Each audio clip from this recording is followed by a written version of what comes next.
పక్కా plan ప్రకారమే తమ ఇంటిపై టీడీపీ గుండాలు దాడి చేశారన్నారు మాజీ మంత్రి అంబటి రాంబాబు కుమార్తె మౌనిక.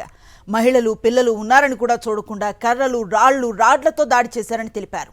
చంద్రబాబును అనలేదని నాన్న క్లియర్గా చెప్పారని, అయినా సరే తీవ్రమైన పదజాలంతో దూషిస్తూ టీడీపీ గుండాలు దాడులు చేశారన్నారు.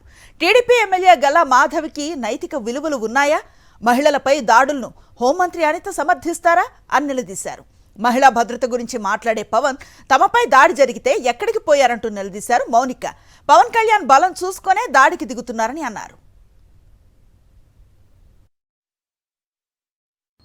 నేను లీగల్ కాన్సిక్వెన్సెస్ ఫేస్ చేస్తాను, నేను ఎక్కడే ఉంటాను, నేను ఎక్కడికి పారిపోను అని చెప్పిన తర్వాత కూడా ఒక ప్రజాస్వామ్యంలో ఒక గవర్నెన్స్, ఒక లా అండ్ ఆర్డర్ ఉన్న స్టేట్ లో పోలీసుని పూర్తిగా నిర్వీర్యం చేసి విపరీతమైన దాడులు చేశారు. ఆయన మీద హత్యాయత్నం చేశారు. కత్తులు, కర్రలు. మా నాన్నగారు ప్రెస్ మీట్ ముగించుకుని ఆఫీస్లోకి వెళ్లారు. ఇది అందరూ చూశారు. అక్కడ పోలీసులు, ప్రెస్ అందరికీ తెలుసు. ఇంట్లో లేడీస్ మాత్రమే ఉన్నామని కూడా తెలుసు. లేడీస్ ఉన్న ఇంట్లోకి మగవారిని మూకుమ్మడిగా పంపి, ఈ సందర్భంలో నేను గల్లా మాధవి గారిని అడుగుతున్నాను, ఇది మీకు ఏ నైతిక విలువ ఉందని చెప్పి మీరు క్షమాపణ కోరుతున్నారు అంబటి రాంబాబు గారి దగ్గర నుంచి? నేను అంబటి రాంబాబు గారి వ్యాఖ్యల్ని నేను సమర్థించట్లేదు, ఆయనే సమర్థించుకోలేదు కదా. హీట్ ఆఫ్ ద మూమెంట్ లో నేను అన్నాను, నేను అలా అనుండాల్సింది కాదని ఆయనే చెప్పారు. మీకే నైతిక విలువ ఉందని చెప్పి మీరు, మీ హస్బెండ్, లేడీస్ మేము ఇక్కడ ఉంటే మీరు తాగి ఉన్నటువంటి మగవారిని మా మీదకి రెచ్చగొట్టి పంపిస్తూ ఇంట్లోకి వెళ్ళమని, వాళ్ళు అద్దాలు మీరు చూడొచ్చు, కారులా పగలగొట్టారు. అద్దాలు, పైన అద్దాలు, పక్కన తలుపులు అన్ని పగలగొట్టుకుని లోపలికి రావాలని చూశారు. లోపల కేవలం ఆడవారు మాత్రమే ఉన్నాం. నేను, మా మదరు, మా సిస్టరు, మా పిల్లల్ని పెట్టుకుని మేము ఉన్నాం. హోమ్ మినిస్టర్ అనిత గారిని కూడా నేను సూటిగా ప్రశ్నిస్తున్నాను, దీన్ని మీరు సమర్థిస్తారా? మీరు ఆడవారి మర్యాద దెబ్బతిందనే ప్రాసెస్ లో మీరు దాడి చేస్తూ మీరు అటాక్ చేసింది ఆడవాళ్ల మీదనే. ఇది ఏ రకంగా సమంజసం? ఇది ఏ రకంగా న్యాయం? పవన్ కళ్యాణ్ గారిని కూడా అడగాలనుకుంటున్నాను. కాపు సామాజిక వర్గంలో నేను పుట్టినందుకు చాలా గర్వపడుతున్నాను. అయితే ఇవాళ మీ బలం చూసుకొని కాపు కులస్తులందరూ ఆళ్ల పట్లే ఉన్నారు అనే ఒక బలాన్ని చూసుకొని ఇవాళ కాపు మహిళలమైన మమ్మల్ని తిడుతూ, కాపు అనే కుల ప్రస్తావనతో పాటు బూతులను జోడించి, లకారాలు జోడించి మమ్మల్ని తిడుతూ స్త్రీలని మా ఇంటి మీద దాడి చేసి ఇవన్నీ పగలగొట్టారు. దీనికి పవన్ కళ్యాణ్ గారి బలము అడ్వాంటేజ్ గా తీసుకున్నారు వాళ్ళు. కాబట్టి పవన్ కళ్యాణ్ గారు బాధ్యత వహించి దీన్ని ఖండించాలి. తల్లులు అందరికీ ఉన్నారండి. రాంబాబు గారు తల్లిని మీరు ఎప్పుడైనా చూడొచ్చు. ఆయన ఎప్పుడు ఒక బార్డర్ క్రాస్ చేసి అసభ్య పదజాలంతో ఏది మాట్లాడరు. మాట్లాడినప్పుడు క్షమాపణ చెప్తారు, లేదంటే నేను అలా ఉండాల్సింది కాదని కూడా చెప్పారు. మీ తల్లిని అన్నది ఎవరు? పవన్ కళ్యాణ్ గారు. తల్లుళ్ళు అనే సాంప్రదాయం ఎక్కడుంది?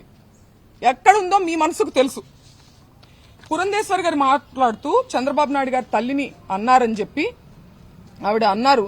నేను చూశాను ఆ వీడియో.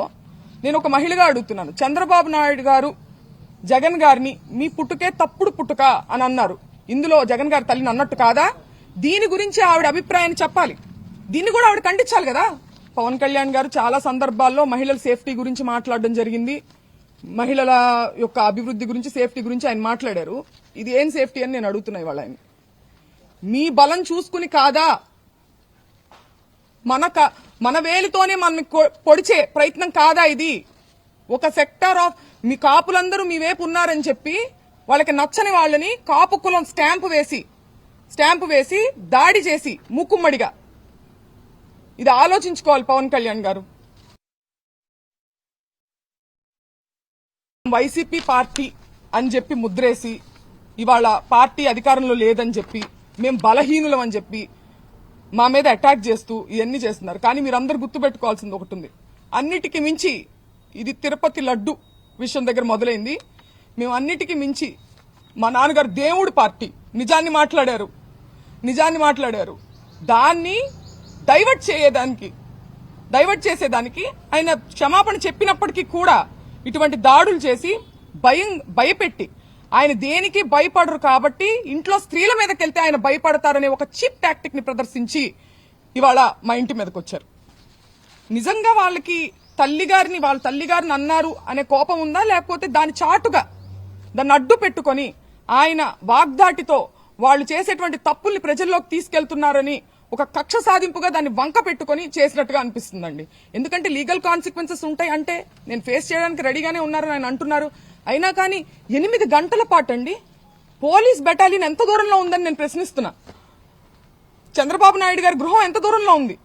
8 గంటల పాటు గ్యాపులుగా తాగి వచ్చి ఒక మహిళ గల్లా మాధవి అందరం కూడా ఈ రోజు మేము ఖచ్చితంగా దాడికి దిగబడ్డాము. మేమందరం కూడా ఈ రోజు మేము ఖచ్చితంగా ఆవిడంట దాడికి దిగబడిందంట. ఆవిడే చెప్తున్నారు. ఎవరి మీద దాడికి దిగబడ్డారు? మహిళల మీద దాడికి దిగబడ్డారా? మహిళలతో ఇది సమంజసమా? మహిళల కోసం పోరాడుతూ ఆవిడకి నేను ఒక్కటే చెప్తున్నా, మీకు కుటుంబం ఉంది, మీకు పిల్లలున్నారు, మిమ్మల్ని పావుగా ఉపయోగించుకుంటున్నారు. మిమ్మల్ని ఏ ఎమ్మెల్యేలు అయితే మిమ్మల్ని మా ఇంటికి పంపించారో వాళ్లే రావచ్చు కదా. వాళ్ళు రాకుండా మిమ్మల్ని పంపించారంటే మిమ్మల్ని బలి పశువుని చేస్తున్నారు. 40 ఏళ్ల రాజకీయ అనుభవం ఉంది మా నాన్నగారికి. నా చిన్నప్పటి నేను పుట్టిన సంవత్సరానికి ఆయన ఎమ్మెల్యే. నా చిన్నప్పటి నుంచి నేను రాజకీయాలు చూస్తున్నా. ఎన్నో గొడవలు చూసాం, పోలీసులు చూసాం. కానీ ఇంత నీచమైన రాజకీయాన్ని ఎప్పుడు చూడలేదు. నేను గల్లా మాధవ్ గారికి చెప్తున్నా, మీ కుటుంబం లేదా? మీ భర్తతో సహా వచ్చి స్త్రీల మీద దాడి చేస్తారే, మీ కుటుంబం లేదా? మీకు పిల్లలు లేరా? మిమ్మల్ని ఎందుకు పంపించారు? మిమ్మల్ని బలి పశువుని చేస్తున్నారు. వాళ్లే రావచ్చు కదా, మిమ్మల్ని పంపించిన వాళ్లే జనాన్ని వేసుకుని రావచ్చు కదా. ఆలోచించుకోవాలి. మీ మనస్సాక్షికి వదిలేస్తున్నాం దీన్ని.